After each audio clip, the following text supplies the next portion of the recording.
Okay, so those are my 3 goats. They're all pregnant. We just found out last week.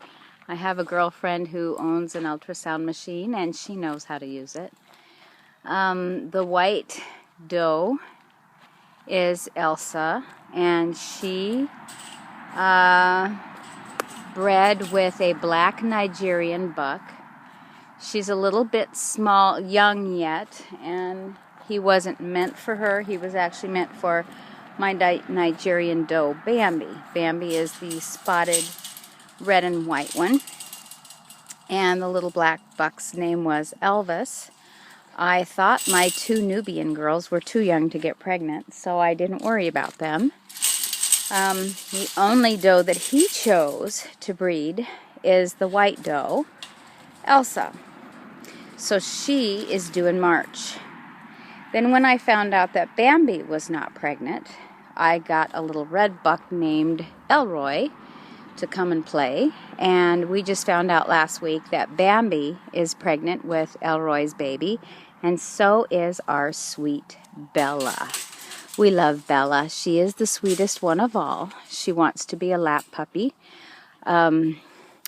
She's not very smart, but she's very, very sweet. So we're all 3 pregnant now.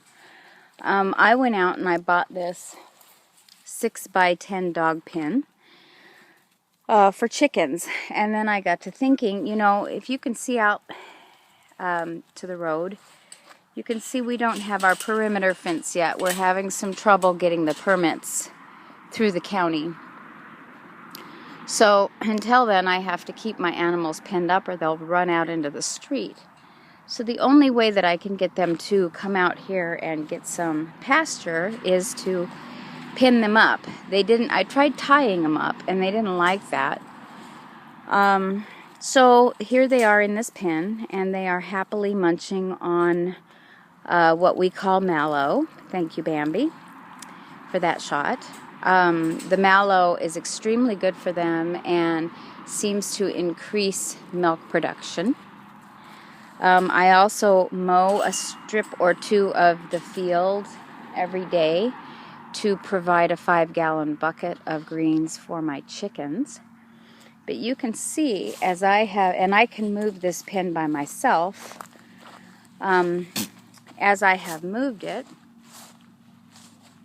they have eaten the mallow down, and it keeps us from having to mow the whole field, and it cuts down on my feed bill.